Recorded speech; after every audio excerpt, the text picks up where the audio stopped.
가치가 얼마나 될까요?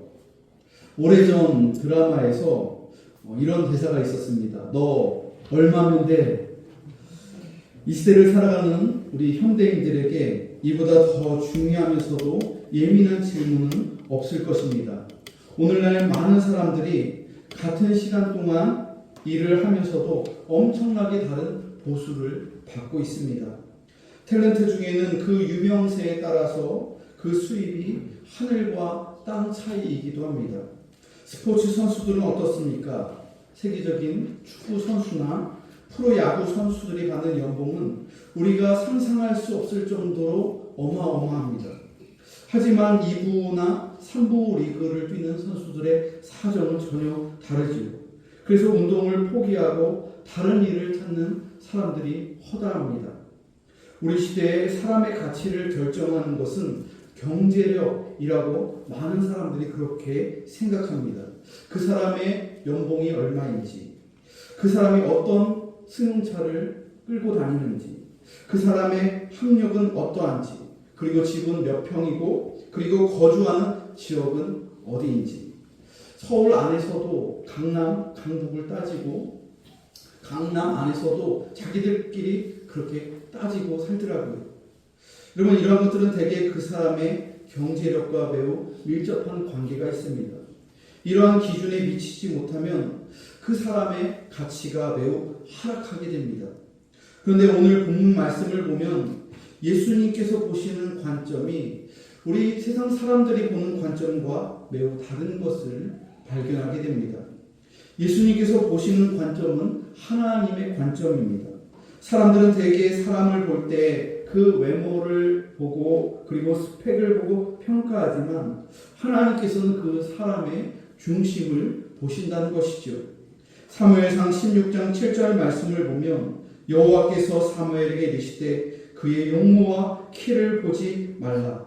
내가 이미 그를 버렸노라. 내가 보는 것은 사람과 같지 아니하니 사람은 외모를 보거니와 나 여호와는 중심을 보느니라. 여러분, 이 말씀이 우리 믿는 사람들에게 얼마나 큰 위로가 되는지 모릅니다. 믿는 사람들도 그리고 교회 안에서도 외모를 보고 그리고 재력을 볼 때가 있어요. 그럴 때마다 얼마나 가슴이 아픈지 모릅니다.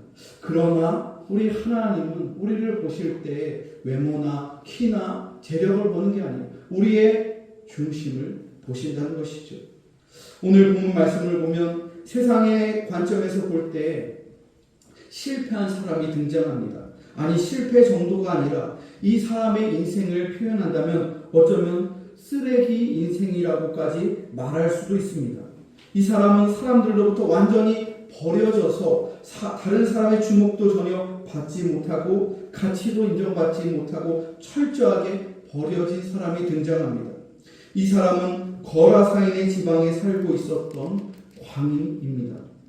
예수님께서는 세상적으로 쓸모없고 버려진 이 사람을 만나주셨습니다.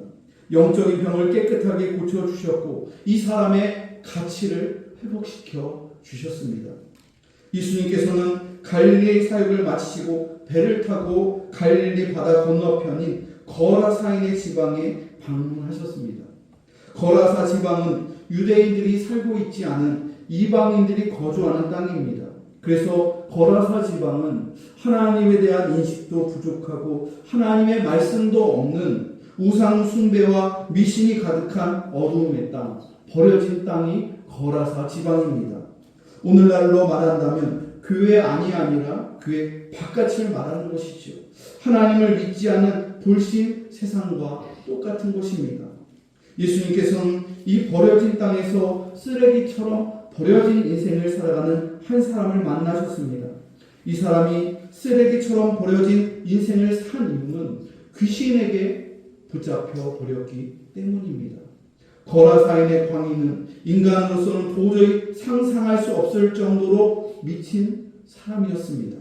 이 사람이 과연 사람인지 짐승인지 아니면 괴물인지 도저히 사람이라고 볼 수 없을 지경에 처해 있었다는 거예요.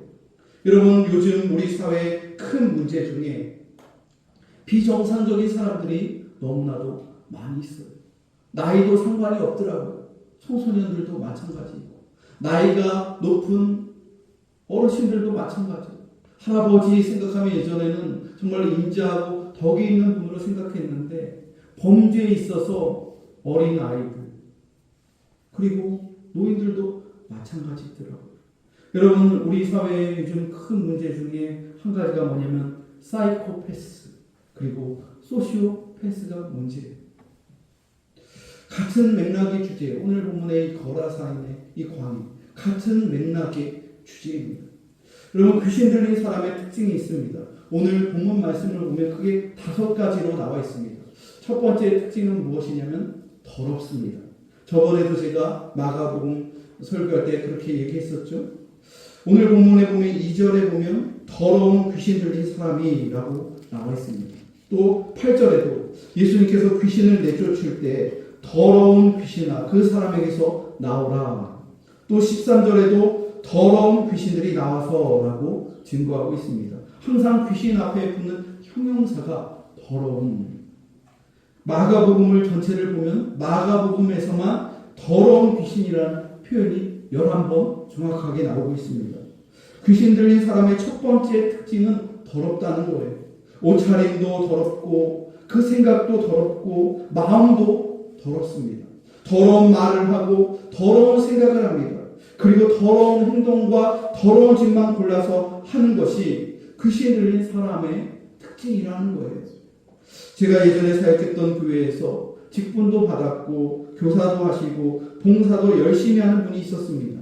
그런데 어느 날 남편이 술에 완전히 충만하게 취해서 금요 심야 기도에 와서 예배를 방해하는 거예요. 제가 나가서 그분을 영접실로 데려가서 진정을 시켰습니다. 성도들은 모두 그 남편을 욕했습니다. 그런데 제가 가만히 앉아서 그분의 얘기를 조금 들어보니까 꼭 남편만의 문제는 아니었어요. 그분이 제게 하시는 말씀이 목사님 같으면 우리 마누라하고 살겠습니까? 제가 사는 게 아니에요. 한번 내일 저희 집에 신방 와주세요. 교회도 안 다니는 분이 저에게 그렇게 말하는 거예요. 다음날 제가 신방을 갔는데 시방이 제가 지금까지 살면서 그런 방을 본 적이 없어요. 그런 집을 본 적이 없어요. 제가 들어가서 앉을 자리, 저 한 사람 앉을 자리도 없는데 제가 앉을 자리를 제가 그냥 대충 정리하고 이게 좀 손으로 머리카락도 치우고 뭐 잡동사니 치우고 그래야 제가 앉을 수 있었어요. 제가 앉은 그 앞자리에 바로 작은 밥상이 두 사람 간신히 먹을 수 있는 밥상이 있는데 도대체 언제 차린 밥상인지 또 화장대 위에는 먹다 남은 컵라면이 있고 방 구석구석에 쓰레기들이 막 천장에 닿을 것처럼 쌓여있고 집안 전체가 온통 곰팡이와 쓰레기와 음식물 찌꺼기가 그냥 가득 찼어요. 다 썩었어요. 다음날 청년들과 그 집에 방문해서 하루 종일 그것들을 다 청소해 줬어요. 이런 집에 살면 사람의 정서가 정상이 아니겠다. 그런 생각이 들었습니다. 여러분, 더러운 곳에 귀신이 꼬이는 거예요. 음침하고 어두운 곳에 바퀴벌레나 많은 해충들이 꼬이는 것처럼 인간의 생각이 더러워지면 그 생각에 귀신이 들어가는 거예요. 몸을 깨끗하게 씻지 않고 불결하게 있으면 몸에도 질병이 생기고 그리고 사탄 마귀가 그렇게 틈을 타는 거예요. 깨끗하게 사는 것만 해도 여러분 귀신하고 작별할 수가 있는 거예요. 집도 깨끗하게 치우고 옷도 깨끗하게 입고 집안에 햇볕이 들어올 수 있도록 아침에 커튼을 열어 젖히면 그 어둠이 물러가고 왔던 귀신도 깨끗해진 그 상태 때문에 있을 자리가 없어서 그냥 도망치는 것이죠. 두 번째 특징은 이 광인은 무덤에 살고 있었다는 거예요. 누가복음 8장 27절을 보면 그 사람은 오래 옷을 입지 아니하며 집에도 거하지 아니하고 무덤 사이에 거하는 자라. 여러분 보통 사람이 자신의 가치를 알지 못하면 옷도 그냥 다 아무 데서나 홀랑 벗고 지저분한 곳에서 막 뒹구는 것을 좋아합니다. 술 취한 사람들이 되게 아무 데서나 그냥 상의를 탈의하고 옷을 벗고 대로변에서 누워서 자기도 하고 하수구에 빠져서 거기서 막 뒹굴기도 합니다. 귀신 들린 사람은 사망으로 향하는 무덤 같은 곳에서 거기서 자고 살았다는 거예요. 세 번째 특징은 그는 힘이 매우 세고 성격이 매우 포악하고 사나웠습니다. 사람들이 아무리 여러 장정들이 붙잡아도 그 힘이 너무 세고 성격이 매우 포악했다는 거예요. 마태복음 8장 28절에 보면 그들은 몹시 사나워 아무도 그 길로 지나갈 수 없을 지경이더라. 매우 무서운 광경처럼 그 길을 이 미친 사람 때문에 동네 사람들이 그 길로 가지 못했다는 것이죠. 3절과 4절의 본문을 보면 여러 번이나 마을 사람들이 이 사람을 붙잡아서 쇠사슬로도 묶어보고 발에는 쇠고랑을 채웠는데 그걸 다 깨뜨려 버렸다는 거예요. 여러 사람들이 달라붙어도 도저히 제어할 수 없는 엄청난 그 귀신의 힘이 그 사람에게 있었다는 거예요.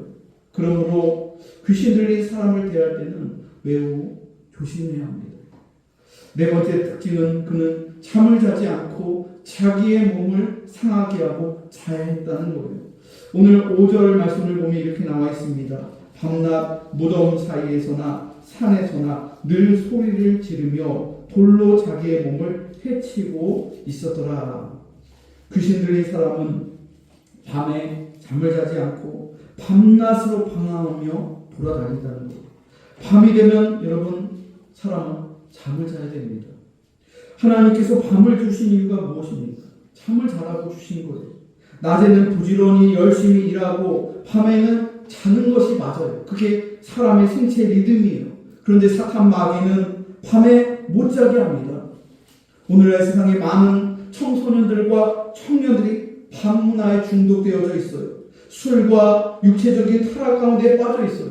인터넷 게임 중독에 빠져서 자기의 몸이 상하고 있는지도 모르고 밤을 새면서 거기에 몰두하고 있어요. 도박과 마약에 빠져서 영혼이 신음하고 소리 지르고 있는 것을 깨닫지 못하고 있다는 거예요. 알코올 중독에 빠진 사람의 얼굴을 보면 사람 얼굴이 아니에요. 마약에 빠진 사람의 몸을 보면 그 사람이 도대체 사람인지 귀신인지 좀비와 다를 바가 없는 거예요. 잠시 사진 하나 제가 띄워주시기 바랍니다. 여기에 보면 이게 미국의 샌프란시스코에 있는 사람들의 모습이에요. 다 마약을 하고 이게 과연 사람의 모습인지 그냥 아무 데서나 그냥 쓰러져 있고 허리가 그냥 완전히 구부러져서 이게 그냥 공포 영화에 나오는 귀신 좀비의 모습인지 사람의 모습인지 이 도시가 슬럼화가 되면서 다 마약에 중독돼서 아무 데서나 배설을 하고 완전히 엉망이 됐다는 거예요. 도시가. 여기 보면 가방을 맨 학생도 있는 것 같아요. 학생도 있고 여성도 있고 노소가 없는 거예요. 이제 좀 참 안타깝죠. 이런 것들이 뭐냐면 중독되는 게 귀신이 조종하는 거예요. 그 사람을 잠식하는 거예요. 다섯 번째로 귀신은 집단적으로 존재합니다. 물론 귀신이 독립적으로도 들어올 수 있어요. 하지만 집단적일 때가 많이 있다는 거예요. 사탄 마귀는 소위 집단, 대중들을 조종합니다. 그래서 집단으로 시위하게 만들고 집단으로 데모하게 만드는 거예요. 집단의 이름으로 행동하게 합니다. 이것이 귀신의 영향입니다. 여러분, 군대 귀신이란 무엇일까요? 오늘 이 거라사의 광인은 군대 귀신에 집혔던 사람이에요. 이 군대 귀신은 엄청나게 많은 귀신이 2000여 되는 귀신이 이 사람 한 사람의 영혼에 들어온 거예요. 군대 귀신은 전쟁 귀신이에요. 집단으로 분쟁하게 하고 대립하게 하고 싸우게 하는 영이 바로 군대 귀신이에요. 이념과 사상으로 투쟁하게 하고 전쟁하게 하는 것이 군대 귀신이 하는 일입니다. 그러므로 모든 것을 다 집단적으로 경쟁적으로 결정하곤 하는데 여러분 나라와 나라 사이에 또 지금 이스라엘과 팔레스타인 또 우크라이나와 러시아 그리고 지금 우리 대한민국과 북한의 그 갈등의 고조가 되고 있는데 이런 것들이 전쟁이 일어나게끔 지도자를 몰아가고 또 대중들을 몰아가는 게 이 귀신의 힘이라는 거예요. 그러므로 우리들은 전문가들의 생각과 의견을 존중해야 돼요. 전체가 다 잘못된 생각으로 빠질 수가 있다는 거예요. 그러므로 소수의 의견, 그 분야의 전문가들의 의견을 우리는 청취해야 돼요. 여러분, 나치 독일의 히틀러가 그 나라의 나치당이 집권당이 될 수 있었던 건 투표 때문이에요. 투표. 민주주의 방식으로 투표를 해서 히틀러를 지도자로 세운 거예요. 거기에 힘을 실어준 거예요. 그러니까 독일이라는 나라 전체가 전체주의로 흘렀고 사탄 마귀의 공작에 빠져든 것이죠. 그때 독일 교회들도 히틀러를 지지했어요. 개신교회 목사들도 히틀러를 많이 지지했어요. 우리 민족이 최고다. 우리나라가 최고다. 그래서 유대인들을 홀로코스트 학살하고 그런 거대한 끔찍한 전쟁을 일으킨 것이잖아요. 여러분, 전쟁은 사탄 마귀가 조장하는 거예요. 사탄 마귀는 한 나라와 사회와 심지어 교회까지도 잘못된 방향으로 집단적으로 미혹시킬 수 있는 그러한 영향력이 있어요. 요즘에 각종 이단들이 사람들 전체를 세뇌시키고 거기에서 물질을 착취당하고 노동력을 착취당하고 또 성을 착취당하는 어리석은 모습들이 있어요. 왜 그럴까요? 그 안에 미혹하는 영이 있기 때문에 그런 거예요. 군대 귀신이 그 안에 있기 때문에, 그 교주에게 있기 때문에, 그 공동체 안에 그것이 흐르기 때문에 그렇게 착취당하면서도 은혜받았다고 하는 거예요. 여러분, 귀신 들린 사람은 예수님을 보자마자 달려와서 엎드려 절하며 이렇게 외쳤습니다. 지극히 높으신 하나님의 아들 예수여, 나와 당신이 무슨 상관이 있나이까? 나를 괴롭히지 마옵소서. 사도행전 19장 말씀을 보면 스기에와의 7 아들들이 바울을 모방해서 그 사역을 흉내냅니다. 악귀를 쫓아내려고 이 스기에와의 7 아들이 흉내를 내는 거예요. 근데 그 악귀 들린 귀신이 그 스게아의 아들들에게 이렇게 말했습니다. 내가 예수도 알고 바울도 알거니와 너희는 누구냐? 악귀 들린 사람이 그들에게 뛰어올라 눌러이기니 그들이 상하여 벗은 몸으로 그 집에서 도망하는지라. 여러분, 어설프게 귀신 들린 사람에게 대적했다가 성령 충만하지 못하면 망신만 당하는 거예요. 악귀에게 그냥 사로잡혀서 그냥 패배하는 거예요. 귀신과 싸워서 이기기 위해서는 여러분, 성령 충만해야 합니다. 예수로 충만해져야 됩니다. 거룩한 하나님의 말씀으로 우리가 무장하고 있어야 돼요. 하나님의 전신갑주로 굳게 서서 사탄 마귀를 우리가 대적해야 합니다. 예수님께서는 귀신을 단번에 제압하셨습니다. 8절에 보니까 더러운 귀신아 그 사람에게서 나오라 그렇게 선포하셨어요. 이 말을 듣고 귀신은 벌벌 떨면서 지극히 높으신 하나님의 아들 예수여, 나와 당신이 무슨 상관이 있나이까? 나를 괴롭히지 마옵소서. 여러분, 우리들은 귀신의 반응을 보면서 사탄 마귀를 무찌르는 방법을 우리는 알고 있어야 돼요. 여러분, 사탄 마귀를 무찌르기 위해서는 우리가 예수 충만, 성령 충만해야 합니다. 그러면 우리들은 말씀과 기도를 의지해야 합니다. 예수님을 찬양해야 합니다. 여러분, 마음이 힘들고 정신이 산만할 때 여러분 찬양을 들으세요. 찬양을 들으시고 또 여러분 기도하세요. 주기도문을 낭독하세요. 그리고 하나님의 말씀을 여러분 경건하게 읽으시면 되는 거예요. 이것을 사탄 마귀가 가장 싫어하는 거예요. 집에서 또 사업장에서 또 쉬는 시간에 우리들이 청소하는 시간에 또 설거지하는 시간에 그리고 퇴근하는 시간에 차 안에서 찬양을 틀어놓는 거예요. 찬양을 틀어놓고 찬송을 틀어놓는 거예요. 또 성경 말씀을 틀어놓는 거예요. 스마트폰에 성경 앱을 깔아서 그 하나님의 말씀을 틀어놓는 거예요. 기독교 방송을 틀어놓는 거예요. 저도 이동 중에 운전할 때 기독교 방송을 자주 극동 방송을 청취하기도 하고 또 집에서도 CTS TV를 보고 CGN TV를 보고 그렇게 기독교 방송을 틀어놔요. 그러면 그 안에서 하나님의 말씀이 울려 퍼지고 좋은 목사님들의 설교를 들을 수가 있고 또 그 안에서 좋은 가정들을 들을 수가 있는 거예요. 이런 것들을 우리들이 쉬는 시간에도 그렇게 틀어놓을 때 사탄 마귀가 물러가는 것이죠.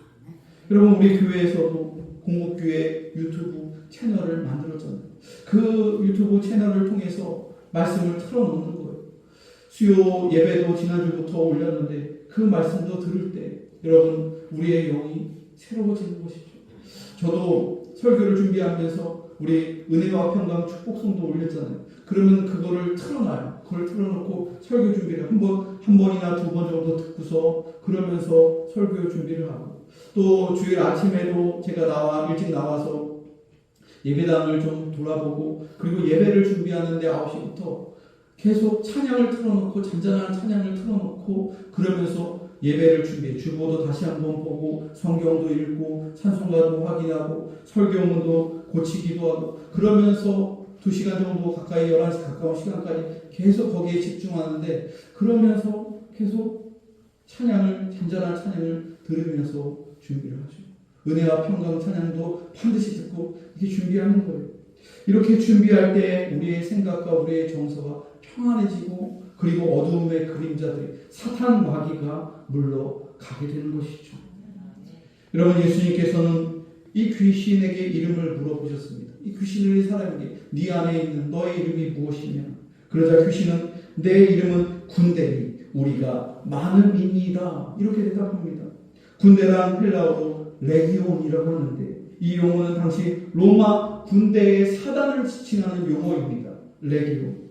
그 인원이 어떻게 되냐면 군사 6,000명이 사단이에요. 그렇게 많은 군대 귀신이 이 사람 한 사람에게 들어가서 이 사람의 영혼을 갉아먹고 있는 거예요. 군대 귀신은 한 사람의 인격 속에 들어가서 그의 생각과 마음과 육신을 조종했습니다. 그를 파멸로 이끌어갔고 죽음으로 향하게 하였습니다.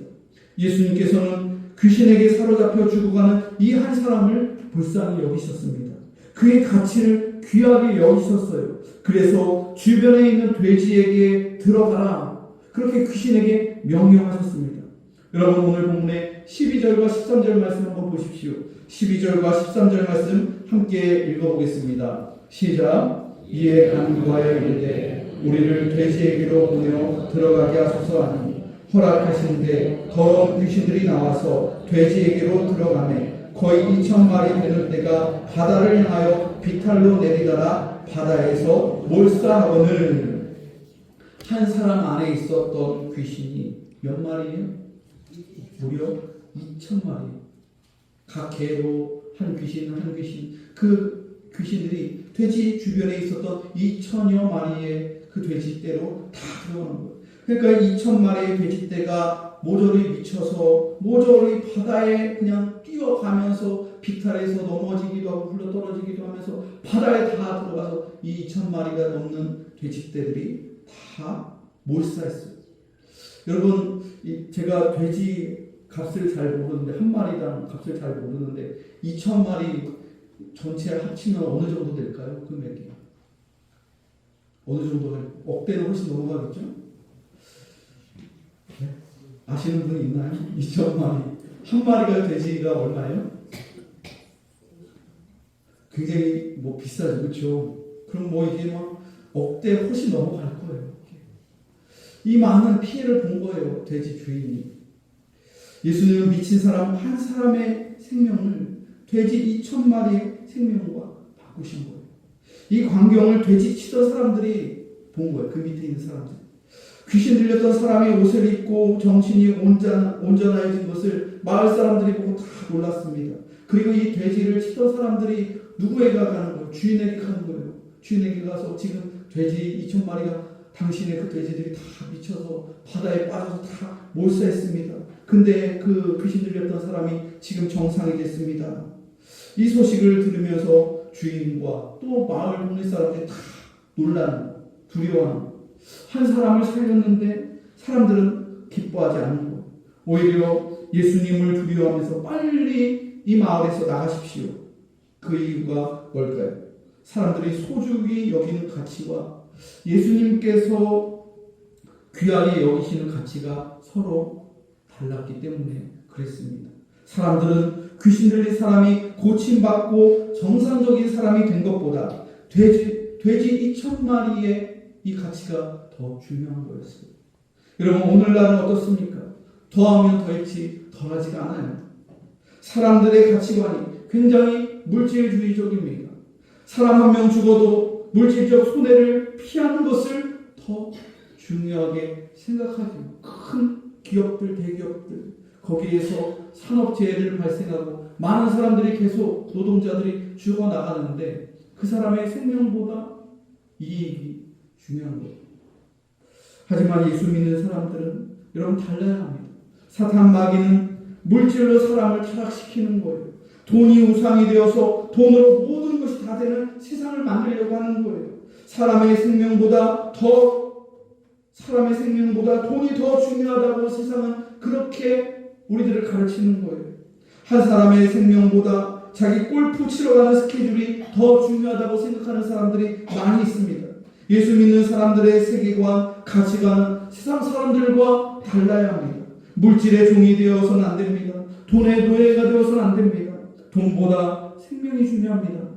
돈보다 사랑이 중요합니다. 돈보다 가족이 중요한 거예요. 돈보다 예수님이 더 소중한 거예요.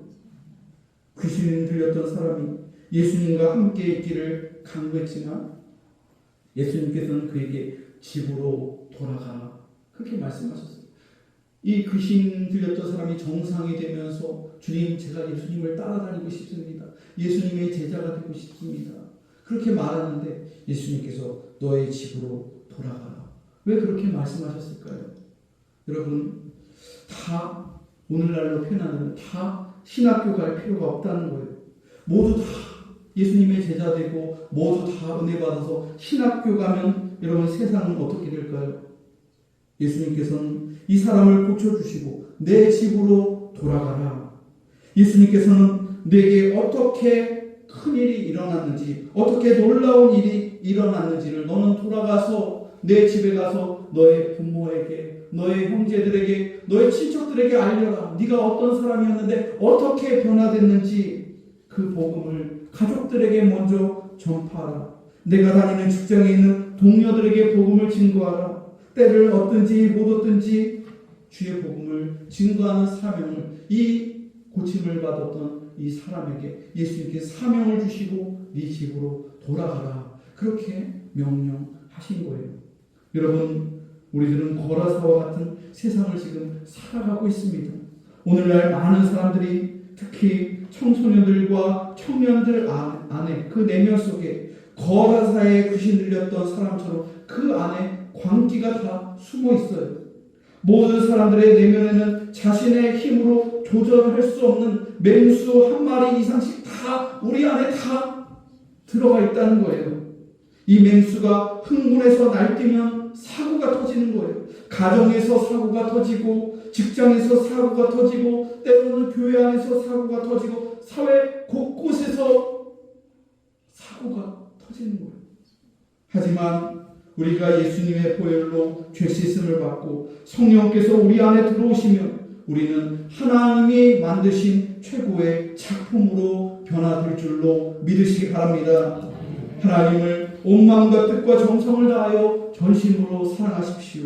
이웃을 내 몸처럼 사랑하십시오. 하나님께서 주신 거룩한 말씀으로 우리 자신을 지키며 우리의 가족들을 지키며 사탄 마귀를 대적하며 하나님의 나라를 이 땅 가운데 이뤄나가는 주의 신실한 제자들이 다 되시기를 주님의 이름으로 축복합니다.